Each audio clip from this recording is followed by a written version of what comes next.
Bonjour à tous, je suis Nicolas Caron et vous écoutez la version audio du blog Lève-toi et vends que je diffuse sur mon site nicolascaron.fr. J'y traite des sujets de la prospection, de la vente, de la négociation, de management commercial et aussi de développement personnel quand il peut nous aider à vendre. Je vous souhaite une bonne écoute et la plus belle réussite commerciale possible.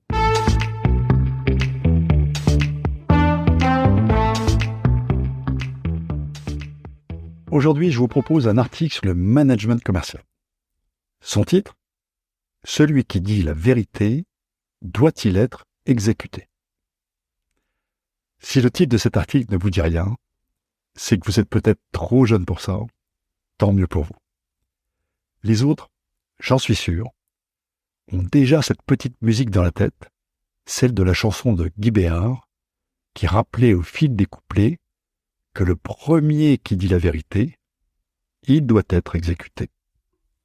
Je ne suis vraiment pas certain que Guy Béard pensait au management commercial quand il chantait ses refrains.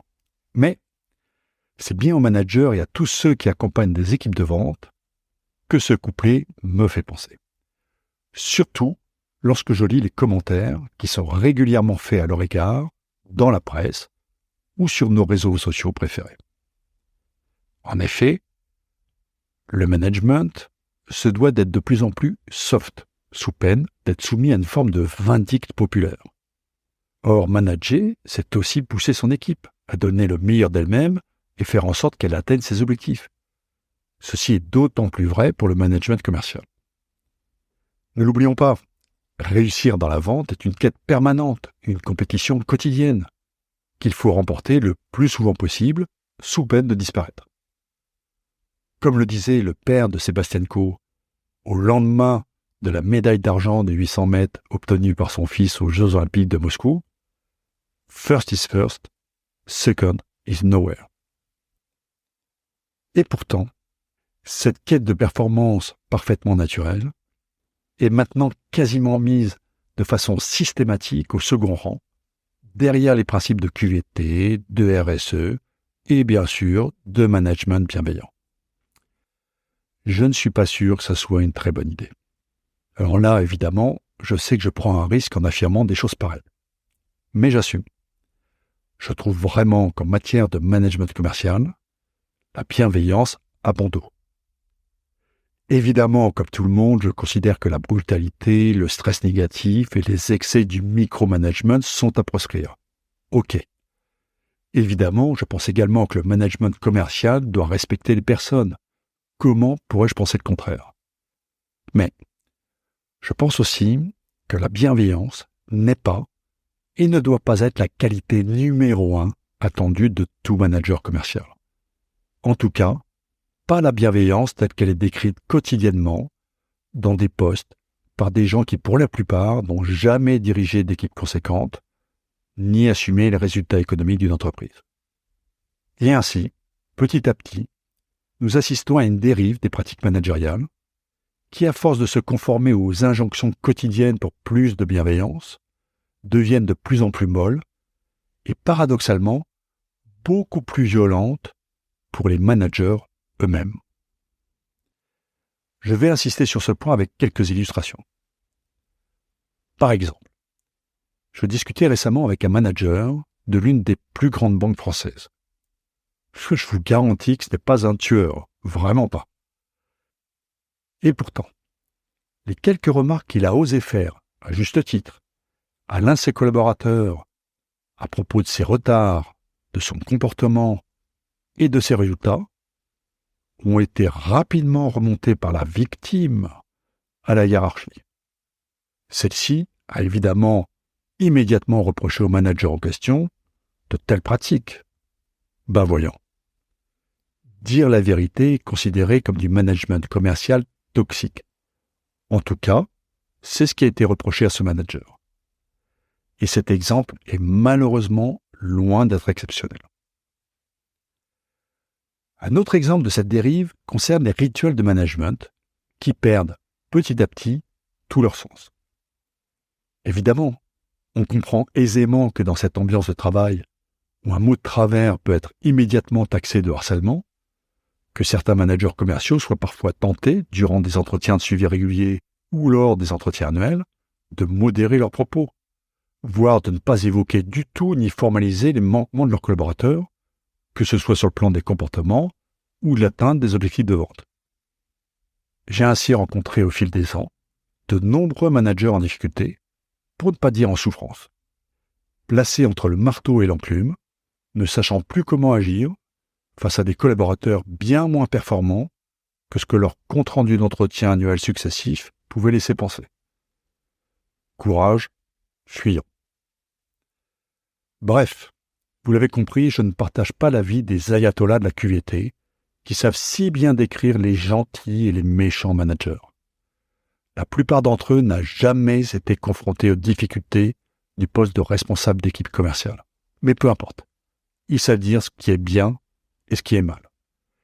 Allez lire, le manager d'aujourd'hui doit être une forme de Superman ou de Superwoman, un être parfait sur tous les plans, prêt à se donner corps et âme pour faire réussir son équipe.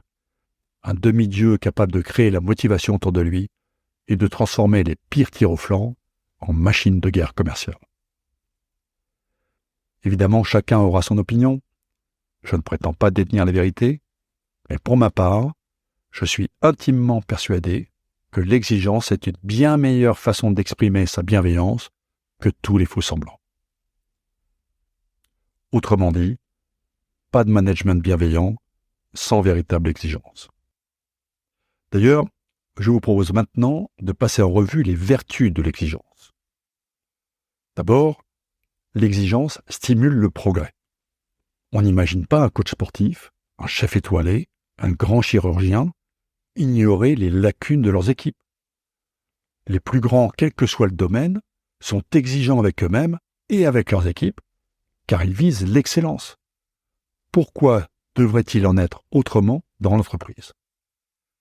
Personnellement, les meilleurs conseils que j'ai pu recevoir de mes managers, ceux qui m'ont fait le plus progresser, m'ont d'abord bousculé. Ils plaçaient toujours la barre plus haut que je ne l'aurais fait moi-même. Leurs remarques n'étaient pas formulées de façon agressive, mais elles étaient quand même assez directes. Et aujourd'hui encore, je leur en suis très reconnaissant.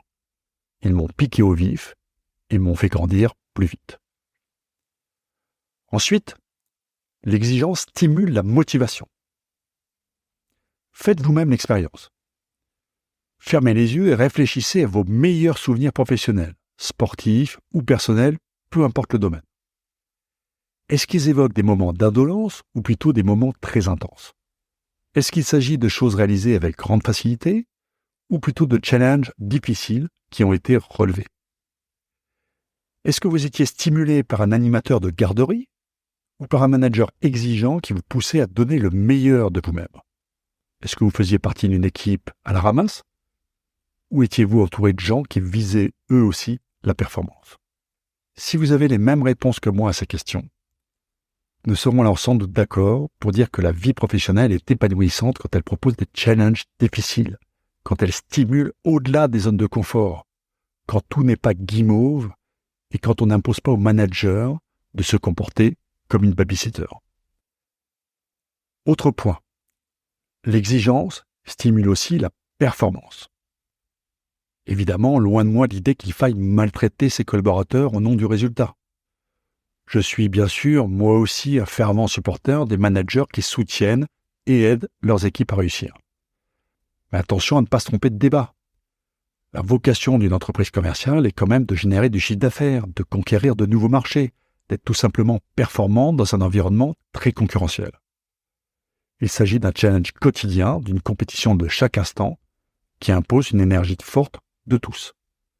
Il est ainsi souhaitable et normal que les managers commerciaux soient exigeants et attendent le meilleur de leurs équipes en les poussant à faire ce qui compte vraiment pour réussir. Et enfin, l'exigence managériale n'est pas de la maltraitance, bien au contraire. On voit très bien ce que le manque d'exigence donne comme résultat dans nos écoles. Alors, doit-on vraiment adopter ce modèle pour manager les commerciaux ? Doit-on demander moins pour s'assurer de leur fidélité ? Doit-on considérer que le manager est fatalement fautif si son collaborateur n'est pas performant ? Doit-on choisir les formations commerciales en fonction de la qualité des petits jeux pédagogiques aussi infantilisants que décalés de la réalité? Doit-on à ce point avoir peur de pousser les gens à atteindre leur plein potentiel? Je ne prétends pas avoir la réponse parfaite à toutes ces questions, mais mes observations tout au long de ma carrière me laissent penser que les managers les plus exigeants sont aussi très souvent les plus bienveillants. Parce que leur exigence est aussi une forme de générosité. Ils vous poussent à donner le meilleur de vous-même et vous font progresser. Ceci est sûrement le plus beau des cadeaux qu'ils puissent vous faire. Moralité. Ne leur en voulez jamais de vous dire la vérité. Oubliez Guy Béard, ou alors changez les paroles. Le manager qui dit la vérité, il ne doit pas être exécuté, il doit être félicité. Et voilà, c'est tout pour aujourd'hui. Si vous voulez en savoir plus sur mes livres ou sur mes conférences, rendez-vous sur nicolascaron.fr. D'ici là, bon business à tous.